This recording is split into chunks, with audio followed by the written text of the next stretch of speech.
America की नई trade policy और डोनाल्ड ट्रंप के नए टैरिफ प्लान से दुनिया भर के बाजारों में हड़कंप मच गया है। इसका असर भारतीय शेयर बाजार पर भी साफ साफ नजर आया। सोमवार का दिन स्टॉक मार्केट के लिए ब्लैक मंडे बन गया। शुरुआती कारोबार में ही बाजार में 4% से ज्यादा की गिरावट देखी गई। अमेरिकी राष्ट्रपति डोनाल्ड ट्रंप ने रविवार को अमेरिका और दुनिया भर के शेयर बाजारों में आई गिरावट पर कहा था कि कभी कभी किसी चीज को ठीक करने के लिए दवा लेनी पड़ती है। ये बात उन्होंने एयरफोर्स वन विमान में पत्रकारों से उस वक्त कही जब वो फ्लोरिडा में गोल्फ खेलकर वॉशिंगटन लौट रहे थे। बातचीत के दौरान उन्होंने अपनी टैरिफ योजना से पीछे हटने के कोई संकेत नहीं दिए। रॉयटर्स के मुताबिक ट्रंप ने कहा कि दूसरे देशों ने हमारे साथ बहुत बुरा बर्ताव किया क्योंकि हमारा नेतृत्व मूर्खतापूर्ण था जिसने ऐसा होने दिया। वहीं अमेरिका और दुनिया भर के बाजारों में मची उथल पुथल पर ट्रंप ने कहा कि बाजारों के साथ आगे क्या होगा मैं नहीं कह सकता, लेकिन हमारा देश अब कहीं ज्यादा मजबूत है। मुझे मार्केट क्रैश से फर्क नहीं पड़ा है क्योंकि ये कुछ ही समय के लिए है, फिर सब नॉर्मल हो जाएगा। 6 अप्रैल को अमेरिकी टीवी प्रेजेंटर और मार्केट एनालिस्ट जिम क्रैमर ने चेतावनी दी थी कि सोमवार यानी 7 अप्रैल को बाजारों में फिर से एक बड़ी गिरावट देखने को मिल सकती है। इसे उन्होंने ब्लड बाथ कहा था। इसे 1987 के ब्लैक मंडे से जोड़कर देखा जा रहा है क्योंकि 19 अक्टूबर 1987 को दुनिया भर के स्टॉक मार्केट्स में एक ही दिन में सबसे भारी गिरावट देखने को मिली थी। अमेरिका के डाउ जोन्स इंडस्ट्रियल एवरेज यानी DJIA में 22.6% की गिरावट आई थी, जो इतिहास में आज तक की सबसे बड़ी एक दिन की गिरावट है। ये गिरावट अमेरिका से शुरू हुई लेकिन जल्द ही ऑस्ट्रेलिया, ब्रिटेन, कनाडा और एशियाई बाजारों तक फैल गई थी।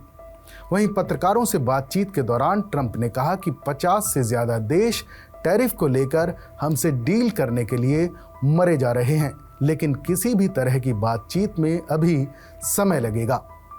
डोनाल्ड ट्रंप ने 2 अप्रैल को दूसरे देशों पर लगाए जाने वाले रेसिप्रोकल टैक्स का ऐलान किया था। इसमें भारत पर 26% टैरिफ लगाए जाने की घोषणा की गई। इस दौरान उन्होंने कहा कि भारत बहुत सख्त है, मोदी मेरे अच्छे दोस्त हैं लेकिन हमारे साथ सही व्यवहार नहीं कर रहे हैं। भारत के अलावा चीन पर 34%, यूरोपीय यूनियन पर 20%, साउथ कोरिया पर 25%, जापान पर 24%, वियतनाम पर 46% और ताइवान पर 32% टैरिफ लगाया गया है। अमेरिका ने करीब 60 देशों पर उनके टैरिफ की तुलना में आधा टैरिफ लगाने का फैसला किया है। चीन के उलट भारत अमेरिकी राष्ट्रपति डोनाल्ड ट्रंप के टैरिफ का जवाब टैरिफ से नहीं देगा।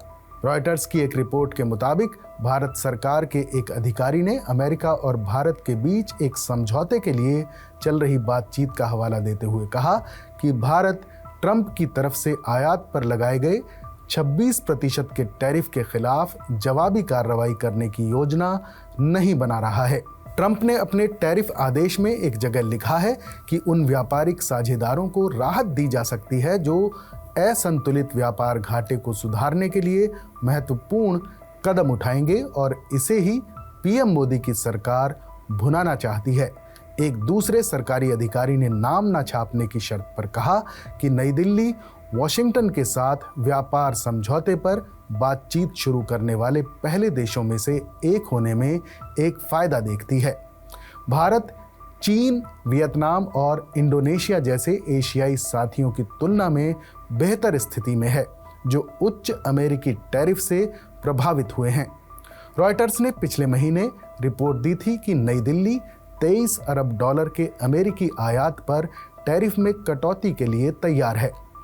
पीएम मोदी के प्रशासन ने ट्रंप को अपने पाले में करने और टैरिफ से बचने के लिए हाल में कई कदम उठाए हैं, जिसमें हाई एंड बाइक और बॉर्बन पर टैरिफ कम करने और डिजिटल सेवाओं पर टैक्स हटाना शामिल है।